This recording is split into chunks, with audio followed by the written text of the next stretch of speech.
Assalamualaikum warahmatullahi wabarakatuh. Kali ini kita akan belajar tentang sistem perkembangbiakan tumbuhan dan hewan. Kali ini kita akan bahas tentang sistem perkembangbiakan pada tumbuhan Angiospermae.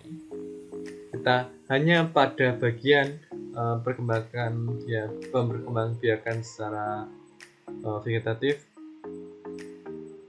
saja dulu. Oke, yang pertama kita tentang vegetatif alami.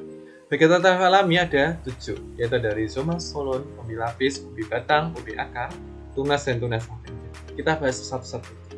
Yang pertama tentang rizoma. Nama lain adalah rimpang atau akar tinggal.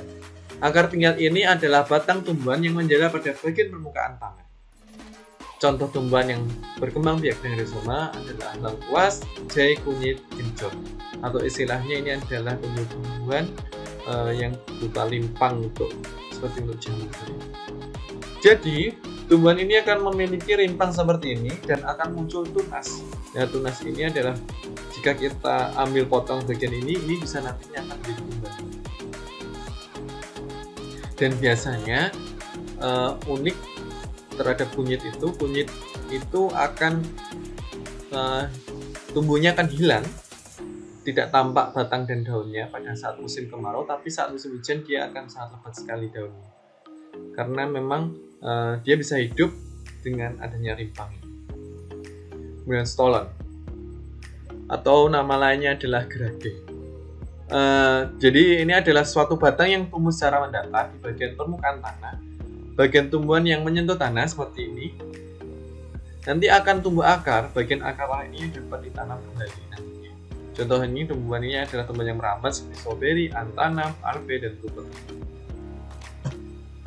Selanjutnya adalah umbi lapis, seperti bawang merah, contohnya bawang putih, bunga vakum, dan bunga tulip. Jadi umbi-umbi ini akan muncul individu baru. Nah, pelepah daun yang memiliki bentuk berlapis-lapis pada bagian atasnya akan tumbuh serta bagian bawahnya akan tumbuh akar dan disebut dengan serat. Seperti ini adalah serat batangnya. Dan ini akan tumbuh lapis-lapis karena ini akan tumbuh seperti ini. Sedangkan umbi batang adalah batang yang tumbuhnya berada di dalam tanah, di mana batangnya akan mengembang lalu bisa membentuk suatu umbi.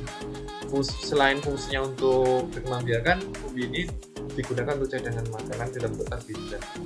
Contohnya seperti kentang, bengkuang, dan ubi jalar. Biasanya berada di daerah sela-sela yang agak menjorok ke dalam itu akan tumbuh batang baru, tumbuhan baru, dan ini nanti dipotong bisa tumbuh individu baru. Kemudian umbi akar. Berbeda dengan umbi lain-lainnya, umbi cara tumbuhnya ini adalah akar yang dijadikan sebagai tempat cadangan makanannya itu nanti akan bisa tumbuh individu baru. Misalkan di sini. Jadi ini kalau misalkan hanya akarnya saja tidak bisa. Ini harus ada muncul batangnya sedikit ditanam, dipotong, itu nanti akan bisa tumbuh individu baru. Begitu juga dengan wortel. Ini diambil atasnya saja nanti akan tumbuh individu baru. Ini contohnya selain ketela dan wortel ada lobak dan tanaman dahlia. Selanjutnya adalah tunas. Contohnya adalah bambu, tebu, dan pisang. Biasanya ini tumbuhan itu akan muncul tunas yang baru yang tentunya bisa ditanam kembali. Biasanya di bawah pangkal dari batangnya dan akar, antara batang dan akar. Itu biasanya akan tumbuh seperti ini individu baru. Kemudian tunas adventif. Berbeda dengan tunas adventif adalah tunas yang tumbuh pada bagian tepi daun akar tumbuhan akar. Contohnya adalah cocor bebek ini. Sehingga cocor bebek ini cukup mudah sekali untuk berkembangbiaknya. Cukup aja ambil batangnya, daunnya satu, kemudian tancapkan di tanah, maka nanti di sela-sela ini akan muncul individu baru. Bahkan tanpa ditaruh di tanah, beberapa jenis cocor bebek itu akan tumbuh, daunnya akan tumbuh individu baru. Kemudian vegetatif buatan, ada mencangkok, stek batang, dan marunduk.